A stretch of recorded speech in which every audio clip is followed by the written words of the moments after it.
বর্তমান বিশ্ব বাস্তবতায় মুসলিম রাষ্ট্রগুলো বহিঃশত্রু আক্রমণের ঝুঁকিতে থাকে। বিষয়টা মাথায় রেখে কি ধরনের প্রস্তুতি গ্রহণ করা উচিত, এক্ষেত্রে কোরআন ও সুন্নাহর নির্দেশনা কি?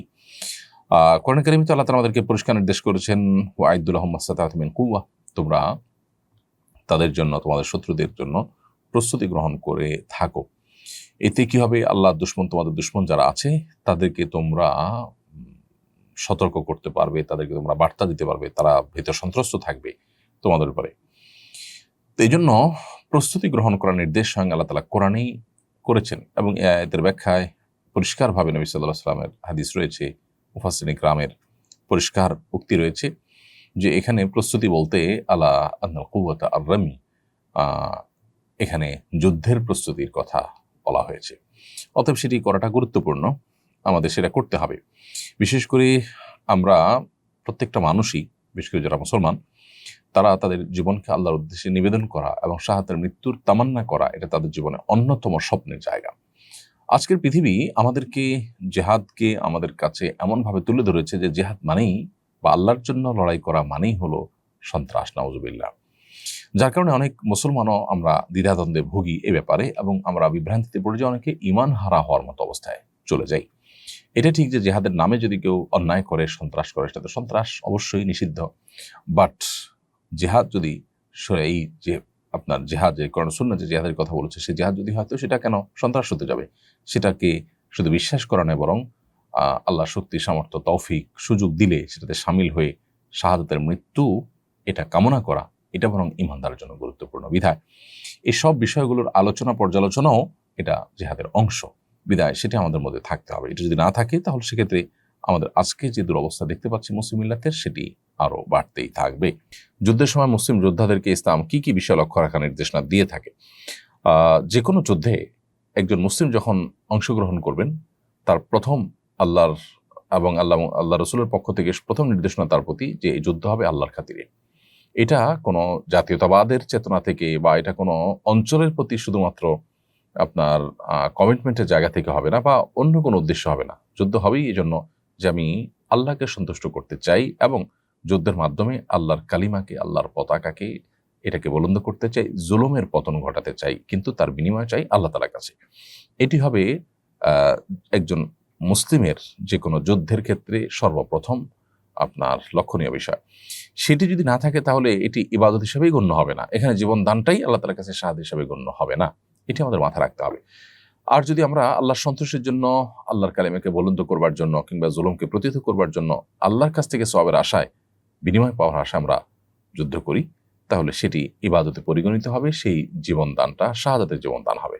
এর বাইরে যে কোনো যুদ্ধের ক্ষেত্রেই নবী করিম সাল্লাল্লাহু আলাইহি ওয়াসাল্লামের কমন কিছু নির্দেশনা আছে। এর ভিতরে একটা হলো যে তিনি আমাদেরকে যুদ্ধক্ষেত্রেও অমানবিক আচরণ করতে নিষেধ করেন, পৈশাচিক আনন্দ উল্লাস করতে নিষেধ করেন, এবং প্রতিপক্ষের কোনো মানুষ মারা গেলে তার লাশ নিয়ে পৈশাচিক আনন্দ করা, সেখানে কাটাছেঁড়া করা, সেটাকে টুকরা বিটুকরা করা, কিংবা সেটাকে নিয়ে সেখানে বিকৃত করা, এগুলো সবগুলো কিন্তু নবী সাল্লাল্লাহু আলাইহি ওয়াসাল্লাম আমাদেরকে নিষেধ করেছেন। তার পাশাপাশি নারী এবং শিশু, বৃদ্ধ এবং বিভিন্ন উপাসনালয়ে উপাসনারত মানুষদেরকে হত্যা করতে নবী সাল্লাল্লাহু আলাইহি ওয়াসাল্লাম নিষেধ করেছেন।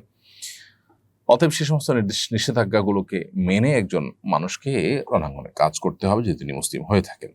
আহমেদ আইডি থেকে আপনি লিখেছেন, আমেরিকান, অস্ট্রেলিয়ান পাত্র কিংবা পাত্রী বিবাহ করে ওইসব দেশে সেটেল হওয়া জায়েজ হবে কিনা?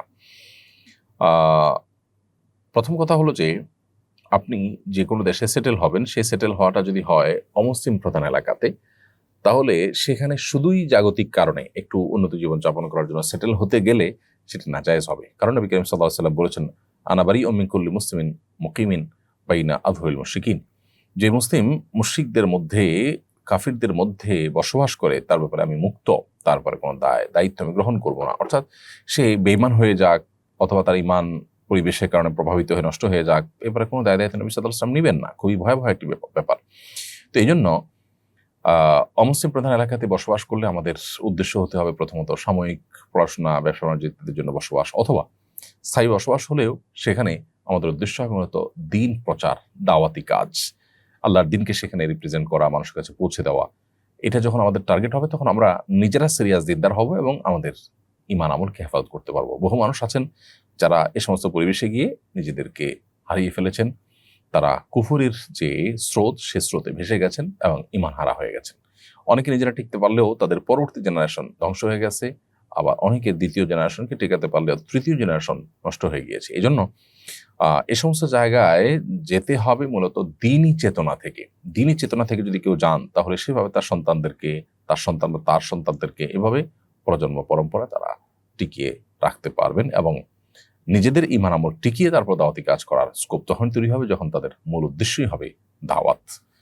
অতএব সেই চিন্তা ছাড়া শুধু পার্থিব ভালো জীবন অতিবাহিত করার জন্য মূলত এরকমটি করা সঠিক হবে না। জাদুটোনা নষ্ট করার জন্য কোনো আমলও দোয়া করব? কোন আমলও দোয়া করব? জাদুটোনা নষ্ট করার জন্য 3 কুলের আমল সবচেয়ে গুরুত্বপূর্ণ। সূরা ইখলাস, সূরা ফালাক, সূরা নাস 3 বার পড়ে ফু দেওয়া। এছাড়া এটার জন্য যথাযথ উপায় রুকিয়া শরঈয়া বা শরঈ ঝাড়ফুঁক যারা করেন তাদের শরণাপন্ন হয়ে বা পরামর্শ নিয়ে আমরা রুকিয়া করতে পারি। ইনশাআল্লাহ এর মাধ্যমে জাদু বা ব্ল্যাক ম্যাজিকের সমস্যা থেকে আমরা আত্মরক্ষা করতে পারবো বা এটাকে নষ্ট করতে পারবো, ব্ল্যাক ম্যাজিককে। আমি একজন শেফ, পশ্চিমা একটি দেশে কাজ করি। আমি কি অমুসলিমদের জন্য শরীয়ত অনুমোদিত নয় এমন খাবার তৈরি করতে পারবো কি না? মূলত আপনি যেহেতু একজন শেফ, আপনি শেফ হিসাবে অমুসলিম প্রধান দেশে কাজ করতে পারেন অমুসলিমদের মধ্যে, কিন্তু আমাদেরকে মনে রাখতে হবে যে কোনো অবস্থাতেই আমরা অমুসলিম প্রধান দেশে বা মুসলিম দেশে যে কোনো জায়গায় এমন কোনো খাবার প্রস্তুত করতে পারবো না যেটা হারাম। কারণ সেক্ষেত্রে হারাম খাবার যারা খাবে তাদের প্রস্তুত করে দেওয়ার সহযোগীর ভূমিকায় থাকার গুনাহটা আমাদের হবে।